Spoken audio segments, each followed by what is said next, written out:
Welcome back to the deep dive. Today we are opening up the playbook on one of the most critical and frankly paradoxical long-term complications following metabolic surgery. We're really going beyond those initial success stories today. Absolutely. We are doing a full journal club style analysis focused on a significant threat to long-term quality of life. I'm talking about post-bariatric surgery, Right. hypoglycemia, or PBH. And for this deep dive, we're drawing from a really cutting-edge source. It's a comprehensive review article titled Hypoglycemia After Bariatric Surgery Management Updates. And this is just published. Just published. It's in the Cleveland Clinic Journal of Medicine, Volume 92, Number 2, from February 2025. So this is, about as fresh as Clinical Insight gets. We're focusing on the work by Dr. Anira Iqbal and Dr. Vinny Makin from the Department of Endocrinology, Diabetes, and Metabolism at the Cleveland Clinic.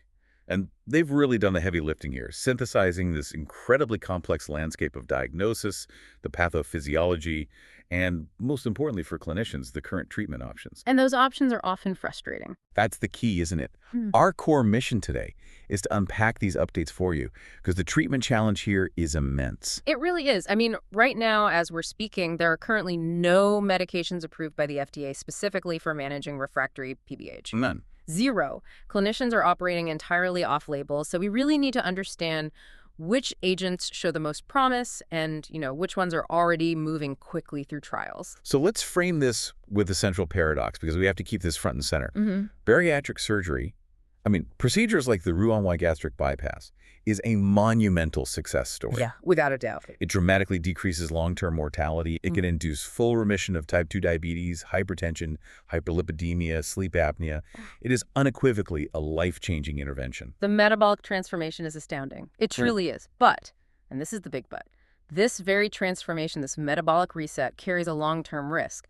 Months or often years later, a subset of these patients can develop post-bariatric surgery hypoglycemia. So the success of the procedure is tragically juxtaposed with its potential for severe, debilitating lows. Exactly. It's a complication that can make the patient fear eating, fear driving. It makes them fundamentally fear their own body's metabolic response. That fear factor is exactly what we need to grasp right away.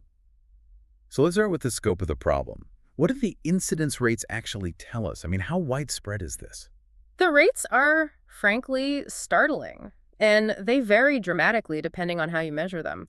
If we look at the most conservative measure, which is just patients reporting symptoms during a mixed meal challenge, up to 1/3 of bariatric surgery patients will exhibit those symptoms. 1 in 3, that's already a very high number. It is. And if you used some of the older, less specific tools, like an oral glucose tolerance test, the detected incidence was all over the map. Anywhere from 9.1% to almost 33%. That's a huge range. A huge range, which really reflects the variability of the test and the population. Right. But then you bring in the newer technology, and the scope of the problem just explodes. You're talking about continuous glucose monitoring. CGM. Exactly. A recently published meta-analysis that pulled together studies using CGM showed that over 50%, more than half of individuals who had undergone bariatric surgery, showed periods of documented hypoglycemia. 50%, that number is staggering. But I know the review authors immediately put a big caveat on it. Why is that? Well, they acknowledge that the true symptomatic rate is likely lower. CGMs, for as incredible as they are, do have no limitations, especially when measuring low interstitial glucose levels. Right. This can often result in a high number of documented false lows, which could be artificially inflating that 50% figure. But, even if the actual symptomatic rate is, say, 10 or 15%, which is still a big number. A very good number. The fact that over half of these patients show significant glucose instability detectable by CGM, that just underscores the high burden of metabolic dysregulation in this population. It tells you the physiological system is highly sensitive and just prone to overshooting. And the clinical impact of the symptomatic episodes must just be devastating. Oh, it's profoundly debilitating. It impairs daily function, causes severe anxiety, and can lead to really dangerous situations, like motor vehicle accidents. But the source also brings up the elephant in the room here, the consequences of asymptomatic hypoglycemia. Yes. We're detecting these periods so much more frequently with CGM now, and the honest truth is the long-term impact on the brain, on cardiovascular health, on overall metabolism in this non-diabetic population, it's largely unknown, and that is highly concerning. Is the procedure itself the biggest risk factor? Is this something we see across all types of bariatric surgery? The procedure is definitely a key factor, and the timing is also key. PBH usually shows up more than 12 months after the surgery. Yeah. But the sources highlight a really crucial distinction. While the overall incidence of PCH is pretty similar between a Roux-en-Y gastric bypass, the RYGB, and a sleeve gastrectomy, Right. the hypoglycemia episodes are often substantially more severe in patients who have had the RYGB procedure. So it's the fundamental anatomical rearrangement and the bypass that drives the intensity of the response. Precisely. The degree of malabsorption and that rapid nutrient transit seems to correlate directly with how severe that subsequent hypoglycemic crash is. So beyond the type of surgery, what about other risk factors? The review mentioned some that are, frankly, a bit counterintuitive. Yes, and this is where it gets really interesting for clinicians. We see a link to female sex, but the biggest paradox is really about the metabolic starting line, patients with a lower preoperative BMI and a lower hemoglobin A1C. Wait, lower. So the patients who had less severe metabolic disease before surgery are at higher risk. That's it. It flies in the face of what most of us would assume. Why would that be? Why would the healthier patient be more susceptible? It speaks directly to the mechanism. We're used to thinking that complications happen to the sickest patients. But with PBH, the reverse is often true. The patients with lower preoperative BMI and A1C often have more resilient, more sensitive beta cells in their pancreas. So when those highly sensitive cells are suddenly exposed to the massively amplified hormonal signals from the small intestine, that enhanced GLP-1 effect, they just overreact. They're too responsive. They're hyper-responsive. They dump an excessive amount of insulin into the system, and that leads to that dramatic crash. Their system isn't burned out.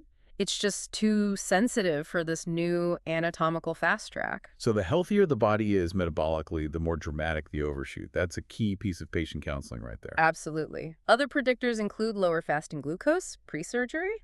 And finally, those who experience greater weight loss at 6 months post-surgery also seem to be at increased risk. Again, maximum metabolic success seems to correlate with maximum risk of this late complication. Okay, so moving from risk to the clinical detective work, the diagnosis. We have to start with the foundation for any hypoglycemic event, the Whipple triad. Can you just quickly recap those three components for us? Always. We always start with the Whipple triad. It's the gold standard. To diagnose true hypoglycemia, you need three things. First, biochemical confirmation. A low glucose measured in a blood sample, usually under 70. Okay, a real number. A real number. Second, concurrent symptoms. The patient has to be actively feeling it, palpitations, shakiness, sweating, dizziness, that kind of thing. And third, you have to document that those symptoms go away once you correct the glucose. If you're missing one of those three, you can't make the call. You cannot definitively diagnose a hypoglycemic episode, especially, when CGMs are involved. And for PBH specifically, there are those critical timing cues that really point us in this direction versus other causes. Yes. PBH typically shows up more than a year after surgery, and the signature presentation is postprandial symptoms occurring 1 to 3 hours after a meal.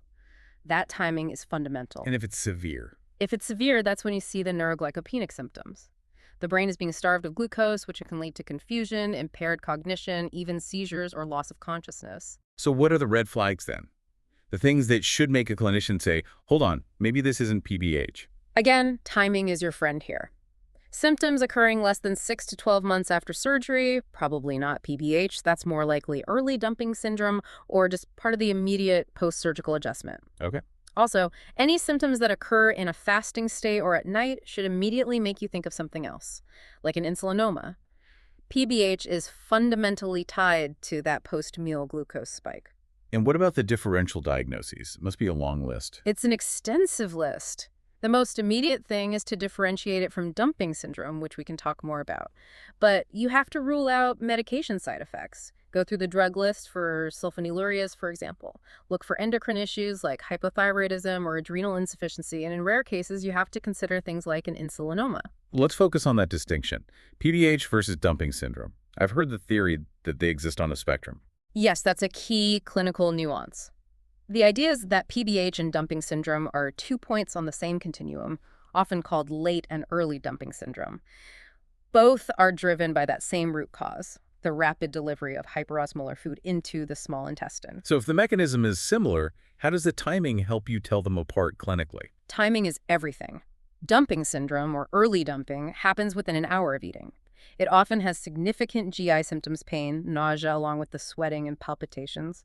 It starts soon after surgery and tends to get better over time. Right. PBH, or late dumping, is a delayed thing. It peaks 1 to 3 hours later as that hyperinsulinemic response really kicks in, and its onset can take years. So under 1 hour versus 1 to 3 hours, that's the key differentiator. Okay, so you suspect PBH.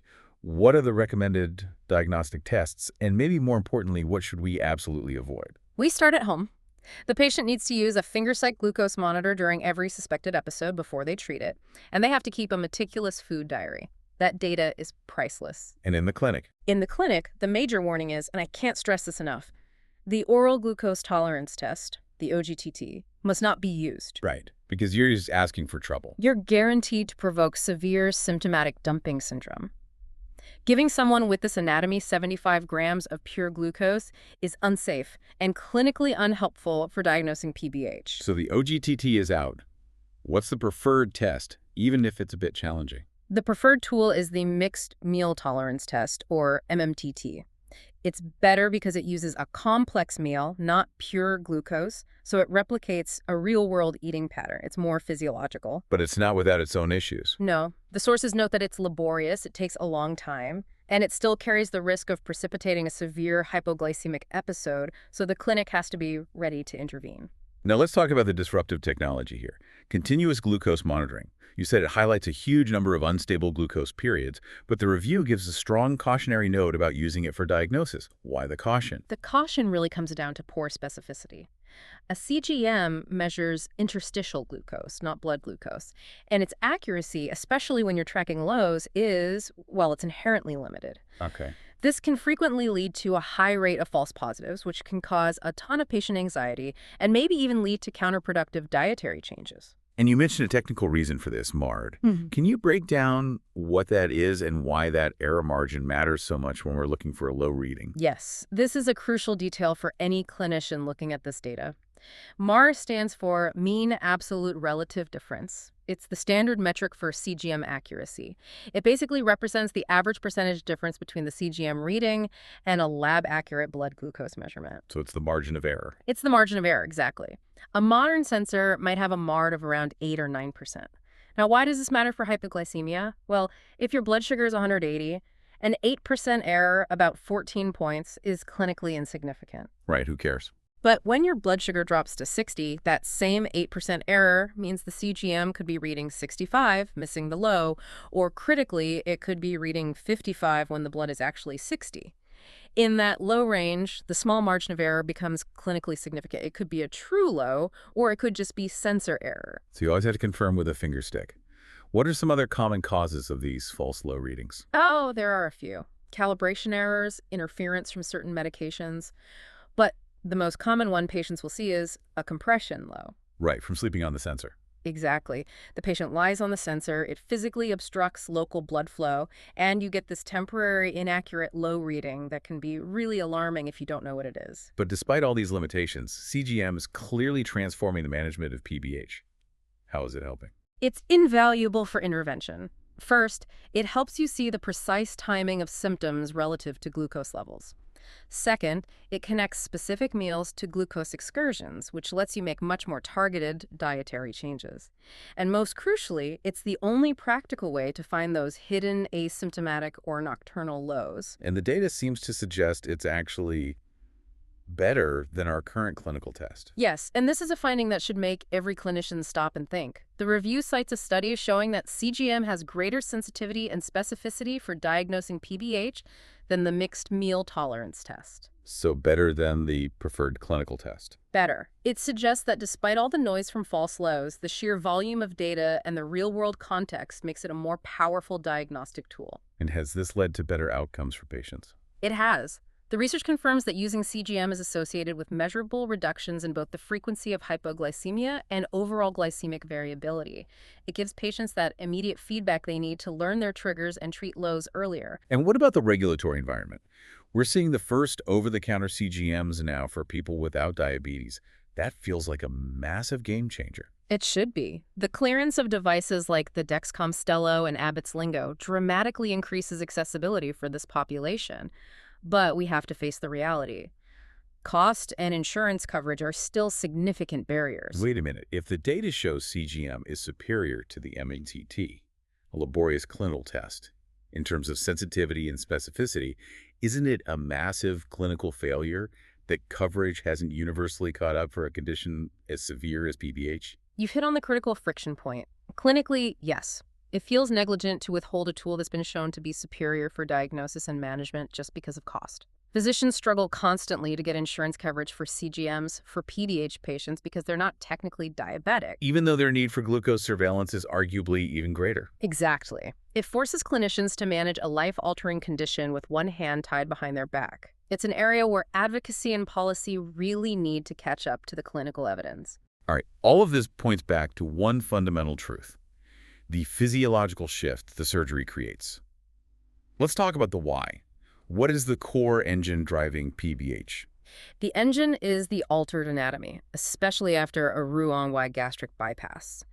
The surgery creates what you can think of as a fast track. It bypasses the big, regulated mixing goal of the stomach and connects the small gastric pouch directly to the jejunum. The most absorptive part of the intestine. Right, so this leads to accelerated emptying of nutrients. They get delivered faster and in a more concentrated slug than they ever would naturally. And that rapid absorption sets off the chain reaction. It does. That sudden, early, and intense peak in post-meal glucose is sensed by the intestine.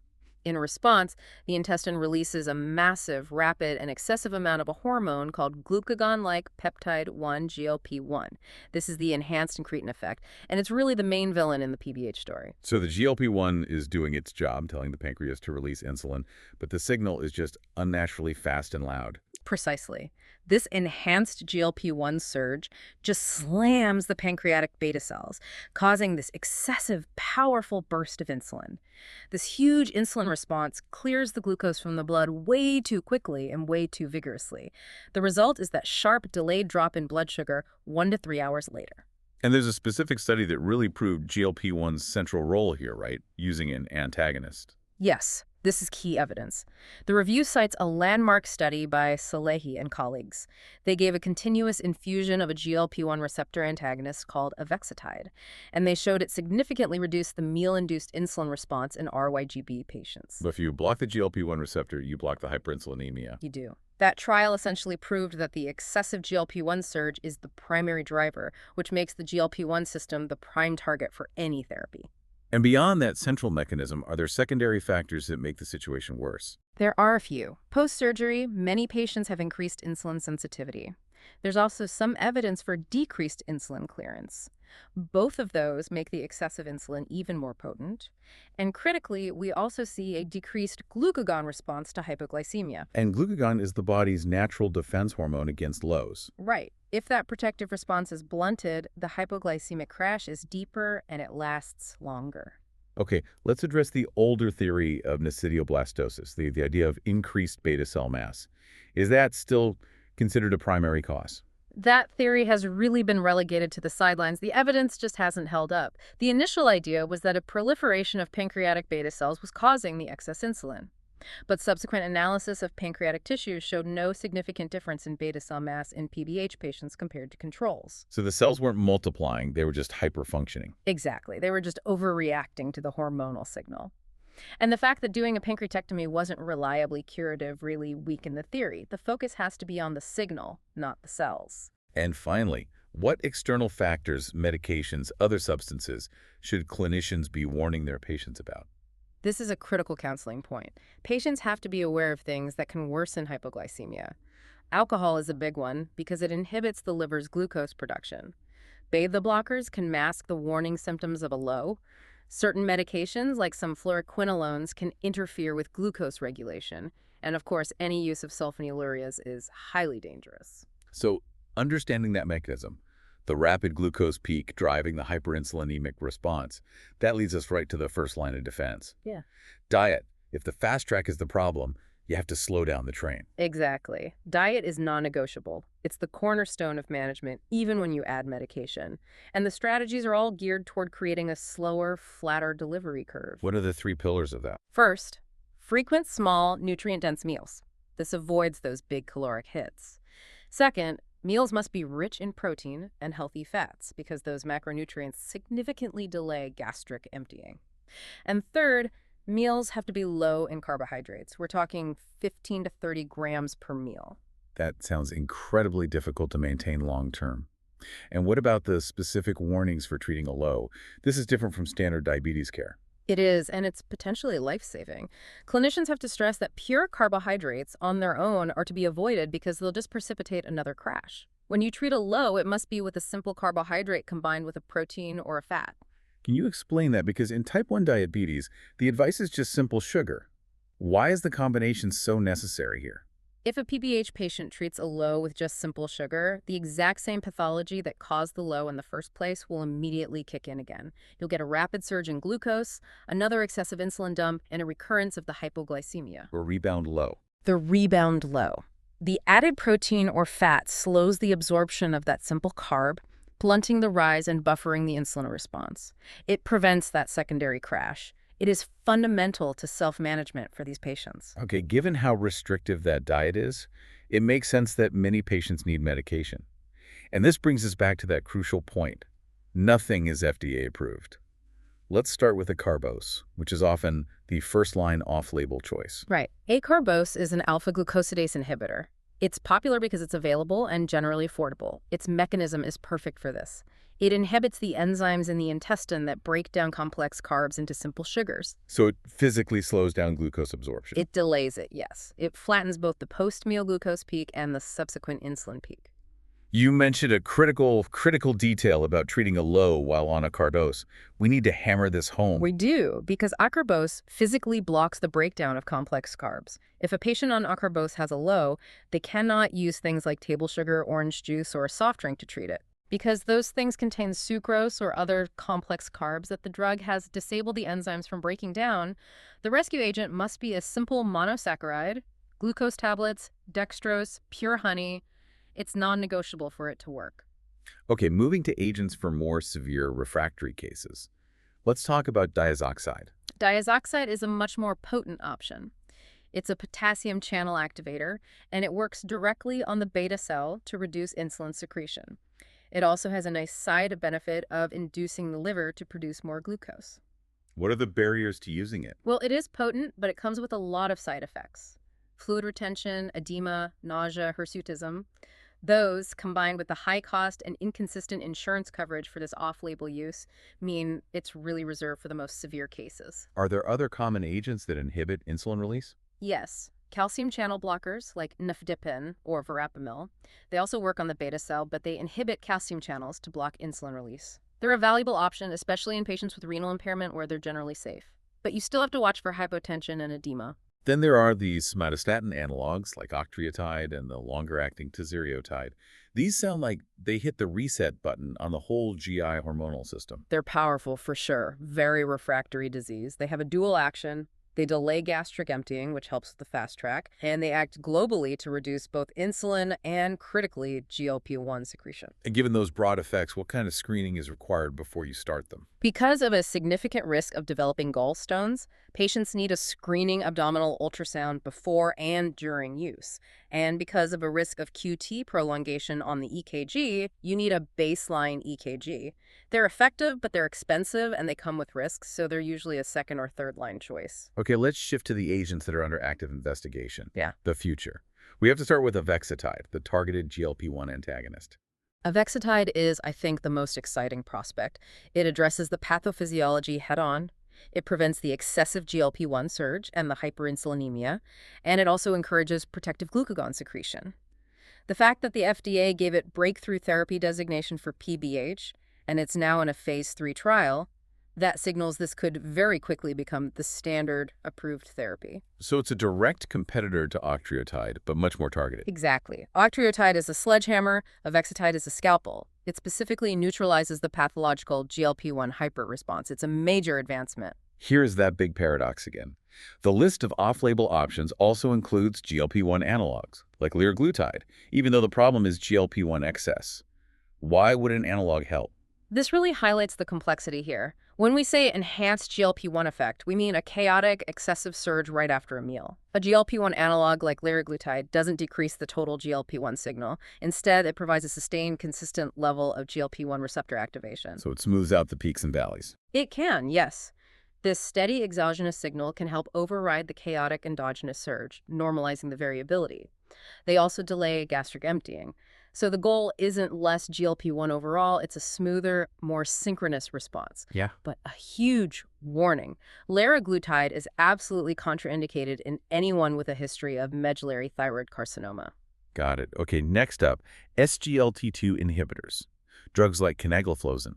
We use these to treat high blood sugar in diabetics. Why do they work for hypoglycemia? This is another great example of repurposing. Their utility here is two-pronged. One, they inhibit SGLT1 in the intestine, which reduces carbohydrate absorption at the gut level, slowing the spike.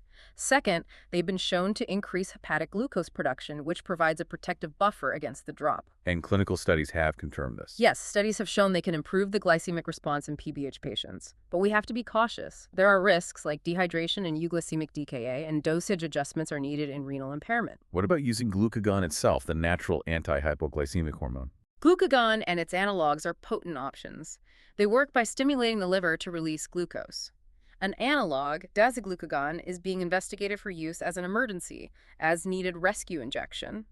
And the use of miniature glucagon pumps has also shown promising results in studies. And finally, what's the latest on agents that modulate insulin action directly, like an antibody therapy? The source mentions promising research into an insulin receptor antibody called XOMA358. The mechanism is really elegant. It temporarily decreases the body's sensitivity to that excessive insulin surge.